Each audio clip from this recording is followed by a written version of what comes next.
Hello guys! ఎప్పుడు non veg curries ఏం తింటాం చెప్పండి. ఈరోజు ఒక వెజ్ కర్రీ చూపిస్తా చూసేయండి. అది కూడా మన వంటలక్క స్టైలే. ఏం కర్రీయో అర్థమైపోయింది కదా! చిక్కుడుకాయ కర్రీ అనమాట. దీనికి మనకు కావాల్సిన ఇంగ్రీడియంట్స్ వచ్చేసి ఆనియన్స్, టొమాటోస్, పచ్చిమిర్చి, కొత్తిమీర.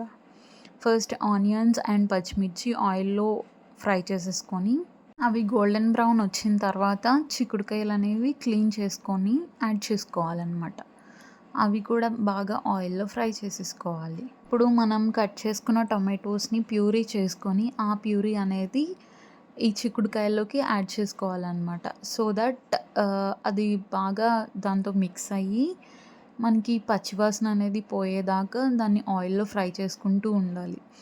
ప్యూరీ వేయడం వల్ల యూజ్ ఏంటంటే, గ్రేవీ అనేది మంచిగా వస్తది. వెన్ కంపేర్డ్ విత్ పీసెస్ అనమాట. టొమాటో పీసెస్ కన్నా.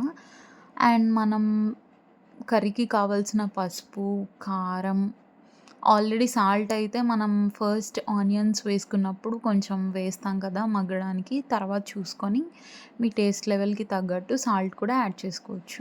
ఇలా ఒక 5 మినిట్స్ బాగా ఫ్రై చేసేసుకున్న తర్వాత కొంచెం కొత్తిమీర కూడా యాడ్ చేసుకోండి ఫ్రై చేసుకుంటున్నప్పుడే.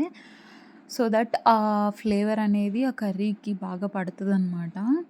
సో ఇలా బాగా ఒక 5 మినిట్స్ ఫ్రై చేసేసుకున్న తర్వాత మనకి ఎంత గ్రేవీ అనేది కావాలో చూసుకొని దానికి తగ్గట్టు మనం వాటర్ పోసుకోవాలనమాట. అంటే మీకు బాగా పులుసుగా కావాలా? లేదా దగ్గరికి గ్రేవీలా కావాలా? అలా చూసుకొని మన కన్సిస్టెన్సీని బట్టి వాటర్ యాడ్ చేసుకుంటూ ఉడికించుకోవాలి. ఒక మినిమమ్ 10 మినిట్స్ అనేది ఉడికించుకోవాలనమాట.